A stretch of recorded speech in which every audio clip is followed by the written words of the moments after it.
They say empires fall by the sword, yet Rome's slow decay began in its silken chambers, where power and pleasure slept side by side. It was 38 CE, and the eternal city gleamed under a ruthless sun. From the marble steps of the Palatine Palace, crowds watched a young bride ascend toward her destiny. She was barely 15, Valyria Messalina, daughter of noble blood. Her beauty whispered about in every villa and tavern, from the Aventine to the Forum. Her hair glowed like molten gold, her skin pale as marble, her voice soft yet commanding. And beside her stood her husband, Emperor Claudius, twice her age, trembling with weakness yet cloaked in the iron authority of Rome itself. To the Roman people, this was salvation. After the madness of Caligula, after the chaos that stained the empire's honor, the gods themselves seemed to bless this marriage. A young, fertile empress, a promise of heirs, order, and divine renewal. Statues of Venus were polished, garlands hung from every archway, and coins were minted bearing her gentle profile.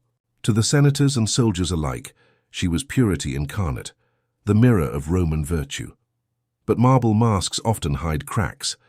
Behind the veil of innocence, a restless hunger began to stir in the young empress.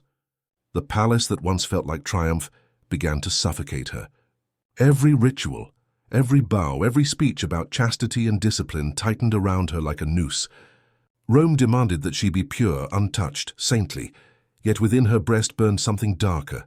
She studied her husband, the emperor, frail, cautious, consumed by scrolls and superstition, and she wondered if this was power. Was this what the gods meant for her? To play the dutiful wife while men shaped the world outside her marble cage? At night, when torches dimmed and the marble corridors whispered with echoes, she felt the weight of her isolation pressing closer. Servants spoke of seeing her wander the halls barefoot, her eyes distant, her fingers tracing the cold stone walls as if searching for escape. To Rome, she remained the radiant bride of virtue. But within her a storm gathered, a craving not for love but for control. For Valyria Messalina, power would not be wielded with armies or decrees. It would rise from silk sheets, from the darkness of desire, from the forbidden thrill of defiance. And though no one knew it yet, that hunger would soon turn Rome's brightest symbol of purity into its most terrifying instrument of corruption. The empire had crowned a virgin bride. What it had truly birthed was its own undoing. Rome adored its empress by day, but by night, she became something else entirely. Beneath the rigid laws of the empire, women were divided into two kinds: the matrona, the pure and obedient wife, and the meretrix, the fallen woman. There was no in-between, no space for rebellion. But Valyria Messalina would not be contained by Rome's definitions. Beneath her gilded facade, she had begun to suffocate in the role of the saintly bride. The endless ceremonies, the praise, the devotion, it all felt like a slow death. So one night, when the moon hung low and pale above the Palatine Hill, Messalina slipped from her chambers.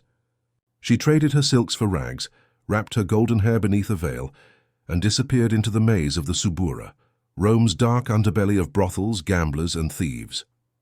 The stench of sweat and wine filled the air. Music and laughter echoed through the narrow streets, but when she entered those dens of sin, silence followed. No one recognized her. To them, she was just another desperate girl selling what little she had, but Messalina was not there to hide. She was there to rule. Ancient chroniclers later whispered that she challenged the prostitutes themselves, a contest of endurance to see who could take the most clients before dawn. She did not shrink from the filth or the danger. She reveled in it. Her body became her weapon, her rebellion, her crown, and when the senator who stumbled into that brothel recognized her beneath the grime and perfume, his blood ran cold. The Empress of Rome, the mother of imperial heirs, was among the city's whores. He fled before sunrise, his mind shattered, his soul trembling. And yet the next night she returned again. It was not lust that drove her, it was defiance, the thrill of desecration. Each secret night was a rejection of the world that worshipped and imprisoned her. She did not seek pleasure, she sought control. In those moments, stripped of jewels and guards, Messalina felt truly sovereign. She could bend men to her will without a crown or army. By dawn she would wash away the filth, don her robes of silk and stand beside Claudius as if nothing had happened. But behind her serene smile, her eyes gleamed with something terrifying. A power Rome could not yet name, for the empire that had crowned her as virtue incarnate was unknowingly nurturing its own corruption. The whispers had begun, and the night itself seemed to listen. The Empress of Rome had found her true throne, not in marble halls but in the shadows of sin. The nights in the Subura had merely been the rehearsal. The true performance began inside the marble heart of the empire, the Imperial palace itself. Once its halls had echoed with the hymns of priests and the footsteps of senators. Now they pulsed with laughter, music, and screams. What had been temples of virtue were reborn as arenas of sin. Valyria Messalina, no longer content with secret nights of disguise, brought her darkness home. She transformed the emperor's banquets into orgiastic pageants that mocked the gods themselves. Couches of silk replaced altars. Servants poured fountains of red wine until the floors ran slick and sweet. Tables bent beneath golden platters of roasted dormice, honeyed figs and meat glistening under torchlight.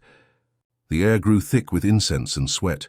At the center of it all reclined the empress, radiant, monstrous, and divine. Draped in fabrics of gold and rose, she no longer played the consort, but the goddess of corruption. Her smile could summon gladiators and generals alike to crawl before her. What began as indulgence became domination. Slaves were ordered to dance until their feet bled. Captives from distant provinces were paraded naked before Rome's elite for her amusement. Senators sat frozen in fear, while their sons and daughters were called to perform rites that defied even the name of decency. And then came the whispers, stories, that spread through the taverns and temples like wildfire. Messalina, they said, had issued a challenge to Sylla, the most famous courtesan in Rome. The contest was simple: endurance. Who could satisfy the most men before dawn? The hall where it happened was lit with 100 torches. The crowd watched in silence, both mesmerized and terrified. Sylla, the city's most practiced temptress, gave up after 25. Messalina, glowing with sweat and madness, pressed on 26, 27, 30. When she finally collapsed back onto her silken couch, there was no applause, only the hollow stillness of disbelief. For a moment, even the guards trembled. This was not mere lust. This was conquest. The empire's empress had turned shame into spectacle, pleasure into power. She ruled not through love or loyalty, but through humiliation and awe.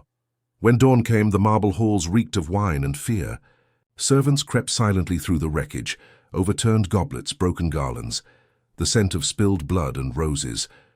Rome, that eternal city of gods and laws, had found a new religion. And its goddess wore a crown of sin. Messalina's power no longer hid behind closed doors. What had begun as indulgence had grown into a cult, one that mocked the gods and spat in the face of Rome itself.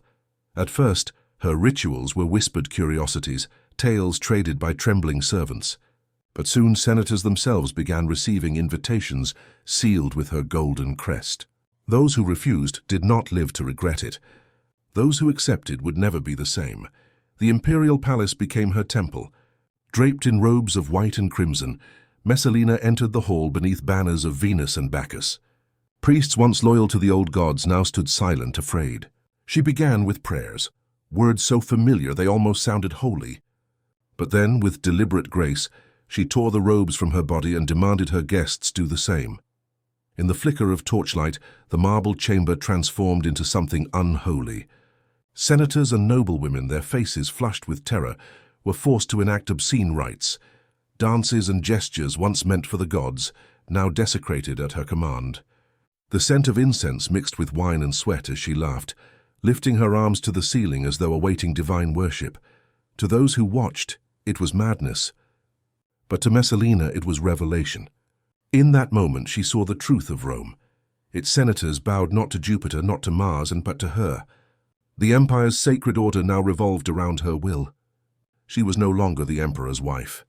She was his rival, a goddess carved from sin and crowned in shame. Outside the palace walls, fear spread like a plague.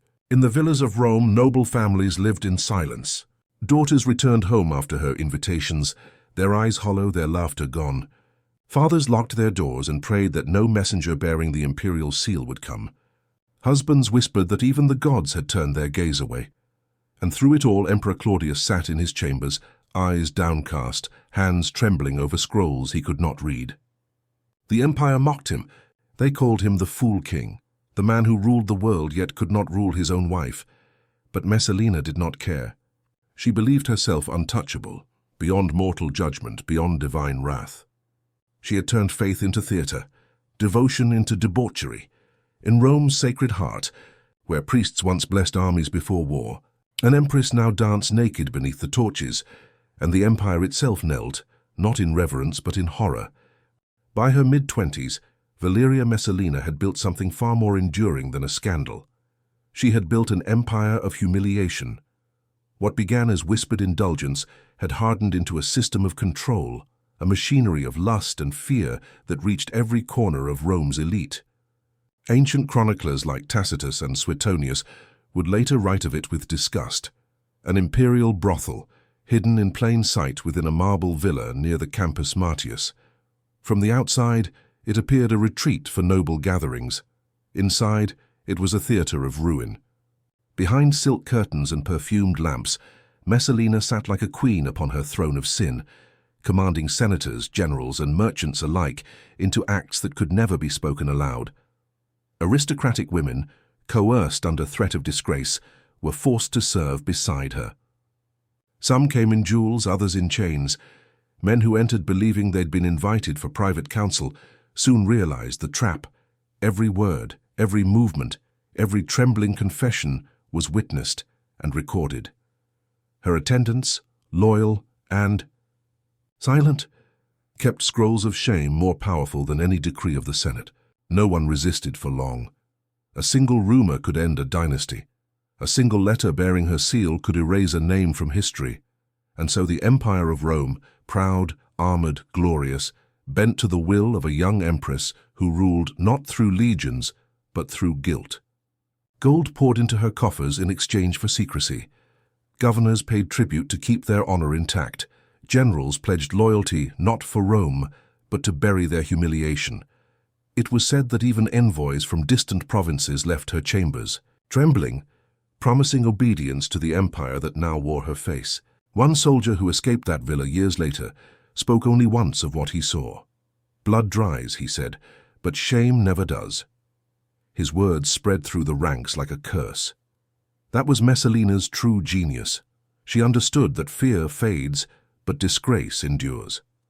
She discovered a weapon sharper than steel, the terror of one's own reflection. And so, as the empire's banners fluttered proudly across its borders, its heart began to rot. Senators smiled through clenched teeth. Priests prayed to silent gods. And every night, the torches of the Campus Martius flickered against marble walls, illuminating the hidden empire that belonged not to Claudius, not to Rome, but to the Empress of Shame herself. By 42 CE, Rome had stopped whispering. Everyone knew of Messalina's festivals, though few dared to speak of them aloud. Cloaked in the language of religion, they were announced as sacred feasts to honor Venus and Bacchus. But beneath the garlands and hymns lay the black heart of depravity. The ceremonies began like any other Roman ritual, with incense curling toward marble ceilings and prayers muttered in reverent tones. Yet before the first hour passed, the hymns turned to laughter, the prayers to cries. The smell of wine replaced that of myrrh, and what had begun as worship collapsed into chaos. Senators were paired with their enemies and ordered to perform obscene acts before an audience of peers. Generals who once commanded legions were stripped bare, their dignity shattered under her gaze. Noble wives, forced to unveil themselves before roaring crowds, trembled beneath the torchlight as laughter echoed through the hall. The Empress presided over it all like a goddess of madness. Draped in gold, her eyes glowed with a cruel fascination. Every motion, every humiliation was deliberate. To Messalina, this was not indulgence, it was theatre. She was the director of Rome's corruption. The maestro of its decay. Refusal meant death. A glance, a pause, a flicker of hesitation, all were signs of defiance, and defiance could not be tolerated. More than one senator vanished after the games. Their bodies were found days later floating in the Tiber, the marks of strangulation hidden beneath garlands of flowers. And yet compliance was no mercy. Those who obeyed her commands were left hollow. When dawn came, they stumbled home draped in silence, their eyes dark with the knowledge that their shame now belonged to her. Every laugh, every scream, every whispered sin was recorded in the minds of her attendants. The Empire's elite lived in terror, not of war, nor famine, nor rebellion, but of the Empress who ruled them from her bed of silk and blood. For Messalina, pleasure was no longer flesh, it was dominance. She found ecstasy not in touch, but in control, in the sight of Rome's greatest men brought to their knees. Sex had become her arena, and she its undefeated champion. Outside, the city still glimmered under the sun. Children played in the streets. Merchants hawked their wares and priests carried incense to forgotten gods. But within the palace, Rome's soul was burning. One scream, one secret, one sacrifice at a time. By 48 CE, the empire trembled under Messalina's reign of corruption, yet she was not finished. For a woman who had conquered Rome's elite through shame, mere power was no longer enough. Her hunger demanded something greater, something reckless. With Emperor Claudius away in Ostia, overseeing state affairs, Messalina did the unthinkable. She arranged a wedding. Not a secret tryst, not a whispered affair in the shadows, but a full Roman ceremony complete with priests, witnesses, musicians, and sacred vows. Her chosen groom was Gaius Silius, a senator renowned for his beauty, bravery, and ambition. The city awoke to madness. The Empress of Rome, wife of the emperor, had married another man in open daylight. Priests blessed the union, scrolls were signed, rings exchanged, trumpets sounded across the Campus Martius. The empire's most powerful families stood frozen, caught between disbelief and terror. To defy her meant death. To witness her meant guilt. Those who attended later described the scene as surreal, as if Rome itself had gone mad. Messalina, radiant in white silk, crowned with roses, stood beside Silius before an altar that once honored the gods. The marble pillars reflected golden light, as incense filled the air. She smiled, serene, certain that the empire was hers, but in that act of defiance she crossed the final line. It was no longer decadence, it was treason. When word reached Claudius, he reportedly laughed, a brittle, nervous sound that echoed disbelief. His advisors trembled. They knew what laughter meant when it turned to rage. Soon the emperor's amusement curdled into fury. Betrayal burned through him like poison. Claudius rose from his seat, his trembling hands clenched into fists. "Bring me my soldiers," he whispered. "Bring me my wife." Messalina's world began to collapse faster than she could understand. Those who had once worshipped her now fled. Courtiers destroyed her letters, servants vanished, allies turned ghostly pale. Even Silius, her bold lover, felt the grip of fear tighten around him. He knew the punishment for touching the emperor's wife, execution without trial. From the ports of Ostia to the marble hills of Rome, the news spread like wildfire. The emperor was coming, not as a husband, but as a judge. For years, Messalina had ruled Rome through lust, fear, and silence. Now the empire itself seemed to turn its gaze upon her. The streets grew still. The torches burned lower. The goddess of sin had finally summoned her reckoning, and as Claudius's legion marched toward the Palatine, the Empress of Rome, once untouchable, adored, and feared, waited for the thunder she herself had called down. The end came not with ceremony, but with silence. As Claudius's legions thundered back into Rome, Valyria Messalina, once the most powerful woman in the empire, hid among the marble gardens of her own palace, the same halls where she had ruled through fear and desire. The torches of the soldiers flickered against the statues of gods she had mocked, casting her shadow across the same floors that once trembled beneath her footsteps. When the gates burst open, she was no longer an empress but a hunted creature. Her silken robes dragged through the dirt, her golden hair tangled and wild. Gone was the goddess of lust. In her place stood a woman cornered by her own sins. She fell to her knees before the officers sent to arrest her. With trembling hands she begged for mercy. She offered her jewels, her estates, even her children as hostages. Her voice, once the weapon that enslaved senators and generals, now cracked with desperation. But pity had long fled the hearts of Rome's men. Her name had become poison, her beauty a curse. When no forgiveness came, Messalina seized a dagger. She pressed it against her chest, her lips whispering the names of the gods she had betrayed. But courage, that fleeting companion of tyrants, failed her at last. Her hand trembled. The blade fell, A soldier stepped forward and finished what she could not. With one swift motion, the Empress who had ruled through shame met the same violence she had inflicted on others. When Claudius returned, he did not weep. He gave no speech. He simply ordered that her statues be smashed, her portraits burned, and her name stricken from every record, damnatio memoriae, the erasure of memory. Rome was to forget she had ever existed, but oblivion is a fragile thing. Even as chisels struck marble and scribes blotted her name from scrolls, her legend only grew. Servants whispered her story in the dark. Poets wrote her downfall in secret verses. To some she was a monster, to others a warning. In time, Messalina became more than a woman. She became a shadow that haunted history. A reminder that no empire falls from the outside alone. It decays from within, in its pleasures, its corruption, and its silence. Rome's might had been forged by steel and blood, but its ruin was shaped by desire. And in the long memory of mankind, one truth endured. The deadliest weapon of all is not the sword. It is the will of a woman who refuses to be forgotten.